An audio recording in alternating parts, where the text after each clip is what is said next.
श्री सदगुरु महाराज की जय। बंदो गुरुपद कंज कृपा सिंधु नर रूप हरि, महामोहतम पुंज जासु वचन रवि कर निकर। मेरा मुझ में कुछ नहीं, जो कुछ है सब तोर, तेरा तुझको सौंप के क्या लागेगा मोर। हे गुरु। संत में ही लीलामृत का उपासना कांड। छंद। हरि भजहूँ निशि दिन मंद मति, तुम लहु जन्म फल आतुरे। पर पंच तज गुरु चरण भजो, जेहिते सुफल है गातुरे। गुरु कहत प्रभु पथ रहत तन महु, गहतु नहीं नर बाबरे। सत्संग करु नित ध्यान धरो, हरि हरि सतत रहु गावरे। अरे मति मंद, ईश्वर का भजन दिन रात करके शीघ्र मनुष्य जन्म का फल प्राप्त कर लो।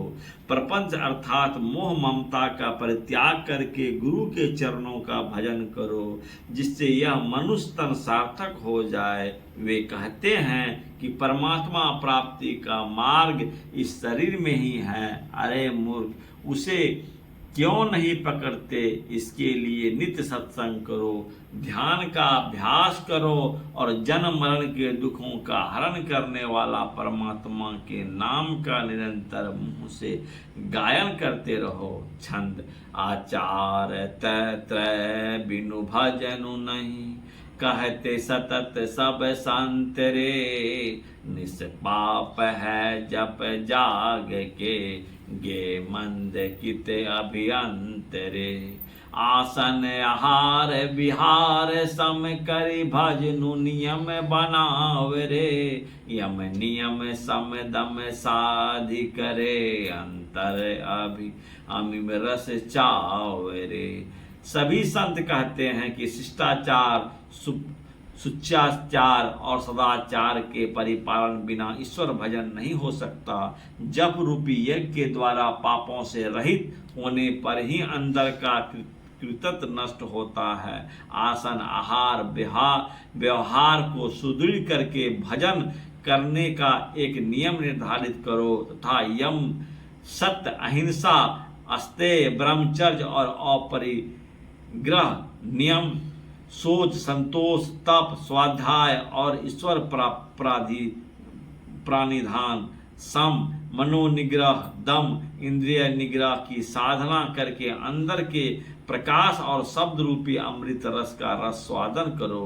थ दोहा थल पुनित ते ही सम करी, कंबल दर्भ बिछाय। धर गर मस्तक सीध के, आसन सहज लगाए।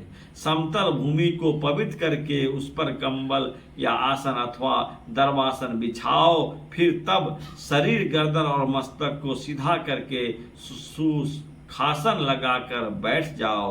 दोहा आसन सीधे लगाई के, जो बैठन चहुतात। पाद मूल गुद लिंग मध, करिमल शोध गात। यदि तुम सिद्धासन लगाकर बैठना चाहते हो तो उसके लिए अपने पैर को मूल एड़ी को गुदा और लिंग के बीच में करके संपूर्ण शरीर के मल का शोधन कर लो। दोहा उद्वरती है जाते हैं, यही आसन करी मीत। बटो व्रत पालन होत है, लेत मदन खल जी। उपयुक्त सिद्धासन में से बैठने पर वीर स्रोत ऊर्ध्वगामी हो जाती है। इस आसन से ब्रह्मचर्य व्रत का पालन होता है और अभ्यासी दुष्ट काम विकार को जीत लेता है। आसन पदुम लगाइए के, सुषमन वाट निहार। मध नाड़ी उदिपिन है, निज घट हो बिहार। पद्मासन लगाकर सुषमना में देखने से मध नाड़ी सुषमना उदित हो जाता है और अभ्यासी अपने शरीर रूपी घर के अंदर ही विहार होता है।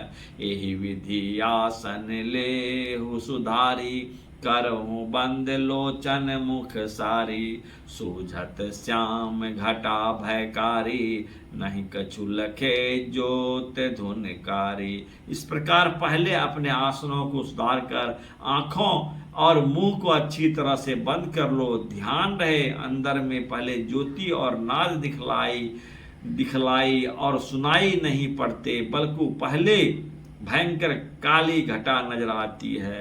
जाकी कृपा मिटे अंधियारा, होत सकल अंदर उजियारा, टूटत वज्र कपाट भयंकर, उठत शब्द झनकार निरंतर। जिनकी कृपा से अंधकार नष्ट होता है और अंदर का सारा संसार प्रकाशमान हो जाता है, कठिन वज्र की किवाड़ी टूट जाती है और सतत शब्द की झनकार सुनाई देने लगती है। सो गुरुदेव शिष्य हितकारी, सब सन अधिक परम उपकारी, लेहो भक्ति विधि ते ही सन जाई, होई विनित गहूँ पग भाई। वही गुरुदेव अपने शिष्य के लिए परम सहकारी और सबसे अधिक उपकारी है।